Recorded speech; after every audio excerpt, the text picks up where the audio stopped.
Hello everyone, आज हम कुछ ऐसे प्रश्नों के बारे में चर्चा करने वाले हैं जो कहीं ना कहीं हमें छोटी कक्षाओं से लेकर बड़ी कक्षाओं तक कैलकुलेशन में दिक्कत में डालते हैं। जैसे यहाँ पर कुछ चीज़ें हमें क्रमशः पहला, दूसरा, तीसरा और चौथा दिया गया है। इन प्रश्नों के माध्यम से हम अपना बेसिक कंप्लीट करना सीखेंगे कि किस यदि इस प्रकार के प्रश्न हमें देखने को मिलते हैं तो हम उन्हें कैसे सरल करेंगे। पहला जो दिया है हम उसकी चर्चा करते हैं। तो यहाँ कंडीशन समझे हम, जब कभी जैसे यहाँ हमें दिया है 5x + 8 बराबर 3x - 3, ऐसा अगर हमें दिया जा रहा है तो हमें क्या करना है, यहाँ से करना कुछ नहीं, x यहाँ भी है, x यहाँ भी है, यानी कहीं ना कहीं हमें x का मान ज्ञात करना है। हम उस मान को कैसे ज्ञात करेंगे, तो हम यहाँ कर सकते हैं कि x से x वाली संख्या एक तरफ और संख्या जो होती है जैसे यहाँ 8 और 3 है, ये अल्फाबेट वाली संख्या है और ये सिंपल संख्या है, इनको एक तरफ कर लेंगे। शुरुआत हम इसकी कुछ इस प्रकार से करेंगे। हमने यहाँ लिखा 5x। दूसरी बात, बराबर में प्लस और माइनस का कॉन्सेप्ट हम समझ ले कि यदि बराबर से इधर कोई प्लस की संख्या है, बराबर से उधर जाके माइनस की हो जाएगी, और बराबर से अगर इधर माइनस की है तो उधर जाके प्लस की हो जाएगी। जैसे यहाँ 3x दिया है जो कि प्लस का है, हम कह सकते हैं कि इसके आगे कोई चिन्ह नहीं, मतलब ये प्लस का है। इस 3 की बात करें तो 3 के आगे चिन्ह लग रहा है, मतलब 3 जो है वो माइनस का है। 3x बराबर से उधर जाएगा, माइनस का 3x हो जाएगा, बीच में चल रहा है बराबर, यहाँ ऑलरेडी -3 तो है ही सही, प्लस का 8 बराबर से इधर आके माइनस का 8 हो जाएगा। हम इसको यहां सरल करेंगे तो 5x जो कि प्लस के है, 3x जो कि माइनस का है, 5 में से 3 जाएंगे, यहाँ आएंगे 2x, उसके बाद यहाँ 8 और 3 हो जाएंगे 11 जो कि माइनस के रहेंगे क्योंकि बड़ी संख्या माइनस की है, और जैसा कि हम जानते हैं कि माइनस माइनस प्लस होता है। अब -11 इधर आए हैं। यहाँ एक बात और हम समझे कि इस x के साथ ये 2 जो है ये गुणे में है, और अगर किसी संख्या के साथ कोई अल्फाबेट लगा हुआ होता है, हमें अल्फाबेट का मान ज्ञात करना हो, हम उस संख्या को वहां से निकालते हैं। गुणे वाली संख्या इधर आके बट्टे में चली जाएगी, और अगर उधर बट्टे में होती तो इधर आके गुणे में चली जाती, यानी x और इन दोनों के बीच में गुणा है। हम इसको यहां से हटा के यहां भेजेंगे तो ये हो जाएगा -11/2। एक बात तो ये हुई। एक छोटी सी चर्चा और हम यहाँ इसके बारे में करें, इसके आंसर तो आ गए, हम कुछ चीजें और यहाँ पर सीख लेते हैं। अगर यही 2 या कुछ इस प्रकार की कंडीशन बनती कि यहाँ माइनस होता, तब हम क्या करते, तो हमें इतना ध्यान रखना है कि जब कभी गुणे वाली संख्या बट्टे में जा रही है तो उसके चिन्ह कभी भी चेंज नहीं होते। यानी अगर इधर माइनस की है, इसको हम माइनस के साथ ही इधर भेजते तब भी ये माइनस की ही रहती, और अगर ऐसी कंडीशन यहाँ बनती तब हम माइनस से माइनस को काट देते, आंसर हमारे 11/2 आते। अभी माइनस नहीं दिया है, हम कह सकते हैं कि इसके आंसर जो आ रहे हैं वो आ रहे हैं -11/2। ऐसा जब कभी हमें दिया जा रहा है तो ऐसी कंडीशन में हम क्या करेंगे, यहाँ भी हमें x का ही मान ज्ञात करना है। हम यहाँ सबसे पहले ये समझे कि यहाँ नीचे जो बट्टे में संख्याएं दी गई हैं, हम इसको हर बोलेंगे, और हर हम यहाँ पर समान करेंगे, यानी यहाँ 4 है, यहाँ 3 है, इसको हमें एक जैसा करने के लिए इन दोनों का एलसीएम लेंगे तो ये हो जाएगा 3 चौक 12। उसके बाद होता क्या है कि हमें इस 4 का गुणा इधर करना होता है और इस 3 का गुणा इधर करना होता है, यानी हम 4 का गुणा 5 के साथ करेंगे तो 5 चौक 20, x बीच में चल रहा है प्लस, 3 का गुणा 4 के साथ यानी 3 चौक हो जाएगा 12x, बराबर में चल रहा है 5, और इसके बट्टे में कुछ नहीं, मतलब हम कह सकते हैं कि 1।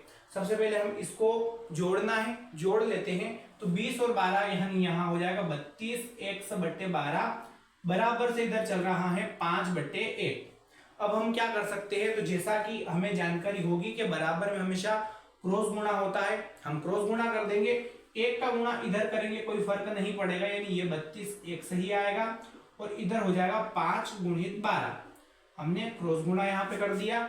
अब 12 बजे ये हो जाएगा 60, यानी हम कह सकते हैं 32x बराबर आएगा 60। और इससे पहले वाले प्रश्न में भी हमने चर्चा की है कि अगर अल्फाबेट के साथ कोई संख्या गुणे में है, इधर आएगी बट्टे में चली जाएगी, यानी ये हो जाएगा x बराबर 60/32।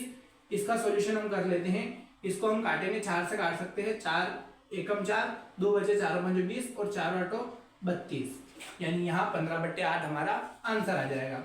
तीसरे की बात करें, जब कभी ऐसे प्रश्न हमें दिए जाते हैं, अधिकतर हम कक्षा 8 में इस प्रकार के प्रश्नों को सीखेंगे, और यहाँ होता कुछ नहीं है, जैसे यहाँ 5 + x दिया गया है, पीछे 3 दिया गया है, सॉरी आगे 3 दिया गया है। अब हमें करना क्या है, इस 3 का गुणा इसमें करना है। अगर केवल 5 होता तो हम 5 या 15 कर देते।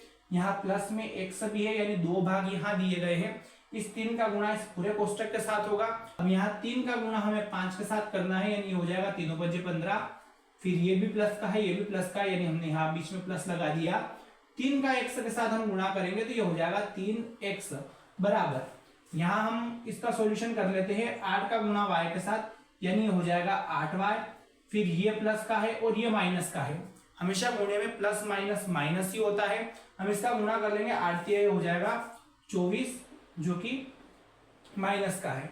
इसका सॉल्यूशन हम कैसे करेंगे, तो हम एक काम करें, यहाँ x दिया है, यहाँ y दिया है, x y को एक तरफ भेज देंगे और संख्या को एक तरफ रहने देंगे। तो ये हो जाएगा 3x प्लस का 8y बराबर से उधर गया माइनस का 8y, और इधर चल रहा है -24 प्लस का 15 बराबर से इधर लेके आएंगे तो ये हो जाएगा माइनस का 15। इसको हम जोड़ लेते हैं, 5 और 4 9 और 2 और 1 3। यहाँ हमने माइनस माइनस प्लस कर दिया, यानी हमारा यहाँ से आंसर तो नहीं कर सकते, हम इसको कर सकते हैं कि हमारी एक समीकरण बन के आई है, जो आई है 3x माइनस 8y बराबर -39। आखिरी जो हमें दिया है उसको हम समझ लेते हैं कि हमें किस प्रकार से दशमलव वाली अगर संख्याएं दी जाती हैं तो हम उनको कैसे सरल करेंगे। हमें यहाँ इस x से कोई लेना देना नहीं है, हमें यहाँ पर संख्या दी गई है 0.2, हम दशमलव हटाएंगे और जैसा कि हमें ज्ञात होगा अगर दशमलव हटती है, ऊपर अगर दशमलव है तो 0 नीचे लगेगी और नीचे अगर दशमलव है तो 0 ऊपर लगेगी। यहाँ इसके बट्टे में कुछ नहीं, मतलब हम कर सकते हैं कि 1 है, उसके बाद दशमलव हमने हटाई, दशमलव के बाद हम अंक गिनेंगे। यहाँ एक अंक दे रखा है, यानी हमने यहाँ पर 1 0 लगा दी और साथ में चल रहा है x।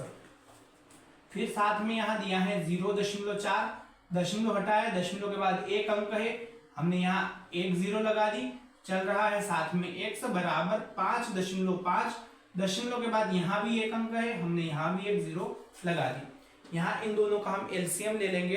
तो जब कभी आधार समान हो हमें कुछ नहीं करना होता है, इन दोनों आधारों में से एक को कॉमन निकाल लेना होता है। तो हम यहाँ 10 को कॉमन निकालेंगे। कॉमन निकालने के बाद अगर नीचे हम कॉमन निकाल रहे हैं तो ऊपर कोई चेंज नहीं होगा, यानी यहाँ 2x लिखाएगा क्योंकि दशमलव हट गई है, 0 2 हो गया है, तो 0 2 को अगर हम 2 भी लिखेंगे तब भी वो 2 ही रहेगा। हमने यहाँ लिख दिया 2x, बीच में चल रहा है प्लस, यहाँ हम इसको लिख सकते हैं 4x बराबर से इधर है 55/10।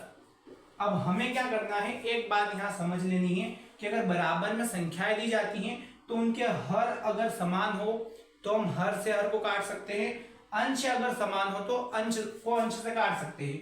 ये हमारा हो जाएगा अंश और नीचे वाला भाग जो होता है वो होता है हमारा हर। यहाँ 10 समान है, यहाँ 10 समान है, हमने 10 से 10 को काट दिया, उसके बाद इसको जोड़ लेंगे तो ये हो जाएगा 4 और 2 6x बराबर 55। इसको और अच्छे से समझे तो हम यहाँ लिख सकते हैं 2x प्लस 4x बराबर 55 और इसके बट्टे में था 10। यहाँ से हम हमेशा क्रॉस गुणा करते हैं, एक स्टेप का ही अगर गुणा करके हम देख लें, इस 10 को हम यहाँ से निकाल के अगर इधर लगाए तो ये पूरे के साथ इस प्रकार से लिखा जाता है, यानी हम इस 10 से इस 10 को कुछ इस प्रकार से काटते हैं। यहाँ 6x बराबर 55 आया। अगर हम x का मान निकालना चाहें तो हम कह सकते हैं कि x बराबर हो जाएगा 55/6। कट तो नहीं रहा है, 3 से 3 कम 3, 2 बचेंगे, 3 के पहाड़े में 25 नहीं आते, यानी हमारा आंसर जो है वो आया है 55/6। इस प्रकार से सिंपल कुछ प्रश्न थे जो हमारा बेसिक कॉन्सेप्ट क्लियर कर सकते हैं, इनको हम बड़ी ही आसानी से सरल कर सकते हैं।